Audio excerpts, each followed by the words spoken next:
Kittl has amazing templates, but you may want to resize them occasionally for a different print-on-demand platform. So here, for example, I'm going to use this template right here of the teddy bear with the money sign. I'm going to click Use Template. Now you may want to resize this template. So the first thing you want to do is figure out how big the template actually is. So what I'm going to do is click right here at the top of the template. It's called Wanted, Dead or Alive. And when I click on that, you're going to see over on the right-hand side, the artboard size is going to pop open. And you'll see the width is 4,500 pixels and the height is 5,400 pixels. Now you can resize this. So you could scroll out, for example. I'm going to hold down the Control key and I'm going to scroll out. And what I can do is grab the corner of the artboard and I can make the artboard quite a bit bigger. You'll notice that that changes when I click the Wanted, Dead or Alive again. You'll notice it changes the width and the height. Now the question becomes, what happens if you want to change the artboard size so that it's not locked in? I might want a very specific size, for example.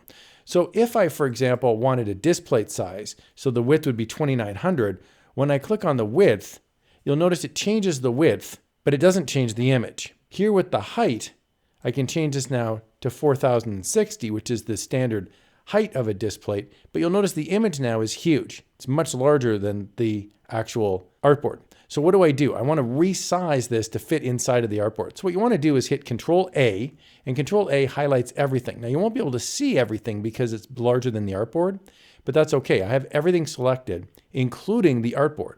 So I want to hold down the Shift key and select the artboard. That actually unselects the artboard.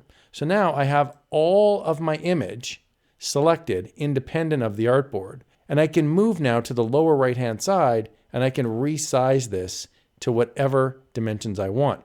If you'd like to get this zoomed in, just hit Shift 1 and that will move this now so that it's pretty big. And then you can use the Control and the scroll wheel to scroll out. So I can make this now exactly the right size for a displate. You'll notice now when I click on the Wanted, Dead or Alive header, my width is 2,900, my height is 4,060, and that's a great looking displate. Of course, I could change the text and I could modify the image, but the size is now changed so that I can work under the displate print-on-demand size structure. I hope you found this walkthrough helpful. I love using Kittl. There's a ton of different templates, fonts, graphics. It's an amazing tool. I'll put a link in the video description below. Just a heads up, it is an affiliate link. That just means if you click on the link and you purchase the Kittl subscription, I would receive a small commission. Check it out today.